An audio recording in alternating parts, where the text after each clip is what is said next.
WWE and TNA reach an unprecedented deal over Joe Hendry. Plus, scrapped TNA World title plans have been revealed, and CM Punk comments on AEW airing that All In footage. It's all in the Cultaholic Wrestling News right now. Joe Hendry has an unprecedented deal between himself, WWE, and TNA. He told Matt Campbell about it. It's pretty crazy. Yes, he said TNA Wrestling have worked it out with WWE, where I can appear on TNA Wrestling as a contracted talent. I can appear on NXT, and I can train at the Performance Center full-time and do indies and do signings. This is unprecedented. It's never been done before in the business, so thank you to TNA and WWE for figuring it out. Joe goes on to say, I have no ego when it comes to getting better. That's why I'm training at the Performance Center. Never just going to rest on the skills that I've got. I'm always trying to build to something more. I am very grateful to TNA Wrestling for giving me the opportunity to do that. I think I'm collaborating really well with management, and I think we're putting ourselves in a position to do historic business for TNA. Hendry is facing Joe Coffey next week on NXT to see who is the best Joe from Scotland. A match set up after Gallus attacked Hendry this past Tuesday during his concert. Disgusting behaviour. And it feels like Joe Hendry is a WWE talent in everything but, well, contract. I guess contract at the moment. Yeah, that's it, isn't it? He signed to TNA, but he has all the perks of being a WWE guy in the sense that he's on telly every week, he's promoted throughout the week, he's now at the Performance Center full-time learning the WWE way of things, but then he's also doing a bunch of indie stuff. I'm seeing him pop up more and more at indie shows, so if Joe Hendry is at an indie show near you, do seek it out, because I think this is a guy whose star is very rapidly rising. Yeah, you have to seize the opportunity at this point, don't you? Yeah, if Joe's on the card, go and see him. You'll be glad you did. Fightful Select also revealed that when it comes to Joe Hendry and TNA, Slammiversary saw some shifts in the creative, didn't it? They did, yeah. Fightful Select learned that Nick Nemeth wasn't actually originally planned to win the TNA World title, but neither was Joe Hendry either. They say, based on what Fightful Select learned, as of May, the original plan was for Josh Alexander to emerge as world champion upon his heel turn. We haven't learned why things changed, but it was hinted to Fightful that it was because they felt Josh Alexander and Joe Hendry could continue their feud on their own. We were told Joe Hendry was also added to the match to reflect his popularity. It certainly felt that he was put in there because they knew what a star he was becoming. The groundswell just between that match originally being announced and then obviously just Joe getting really popular, not necessarily out of nowhere, but it just all of a sudden, there was a huge groundswell, wasn't there? And then, yeah, I think it was the right thing to put him in there at that point as well. It's just a win-win for Joe at this point. And I guess a win-win for the companies too, because if you're having Joe Hendry, who is on TNA at the moment, he's going over to NXT. I feel like, obviously, there's more eyes on the WWE and NXT products than perhaps there is on TNA. You have him on NXT.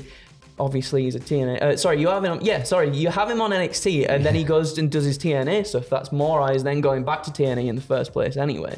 It's true. The only issue that seems to come up with that system is obviously because TNA will tend to tape in bulk. So whilst they can air clips from what happened on NXT the previous week, some of the stuff that they do feels slightly less reactive to what happened. That's a good point. So there seems to be, like, for example, like in an ideal, because it's taped, this probably won't happen, but I want to see Joe Hendry have a match tonight on Impact, but Joe Coffey run in and attack him. Yeah. But I having read spoilers, I know that Joe Hendry on TNA is doing something very different to Joe Hendry in NXT. I feel like there's an opportunity to make the stories join up, but because of the nature of how TNA has a very different schedule for doing television to NXT, not likely to see That's it. a good point, actually. I didn't think of it that way. Yeah, and I think a few people have said when it comes to this special relationship between NXT and TNA, NXT is getting Joe Hendry, a guy who is transcendent of wrestling as well. He's kind of a pop culture. Yeah. He's part of the zeitgeist at the moment, and so NXT are getting them, whereas TNA. aren't getting the higher level of NXT guys over to them. Yeah. I mean, that's not a dig on the likes of Izzy Dane and Charlie Dempsey at all, because they've been doing some really good stuff over there, and I think Wesley will be the biggest hit they'd have to go over there if we see Wesley popping up and doing stuff on TNA as opposed to having the Rascals just do stuff on NXT. I'd like to see more of that, please. Yes. So it's a bit more the other way. I mean, I may have missed a massive beat, and if I have, I'm sure you will tell me. When it comes to WWE, we've reported over many years about how the locker room morale has changed and stuff like that. But The Miz said some really nice things about where things are currently. He was speaking on the Rich Eisner show, and he said, right now, the locker room is at an all-time high of positivity. I think that Triple H has really took the reins and made the show incredible. He's given chances to people that may not have gotten chances before, and you see what's happening. I've never seen WWE so popular in my 20-year career. Miz says that so many talent are getting over. That fight to get on a PLE card is greater than ever. And also the fact that they've really streamlined how those PLEs go. Like you'll get like 5 matches on a show now. Yeah, exactly. And of anybody to speak about locker room morale, I think The Miz is the right person to speak about it, given his history, everything when he came into WWE and how much he was bullied out of the locker room for, I think he said in his little A&D documentary that he was bullied out of it for like 6 months. He had to get changed in janitor closets and this, that, and the other hallways. Yeah, and stuff. and then he had to, and then he plucked up the courage to ask Undertaker, like, I think I've hopefully done my dues, and I would like to come back into the locker room if that's all right. Like, if anybody is right to speak about said morale, I think it's The Miz, and I'm glad that it is at an all-time high. But yeah, you're right. Like, there's so many talents getting over, and the PLE cards getting smaller. Yeah, condensed to at least 5 matches in most of the cases.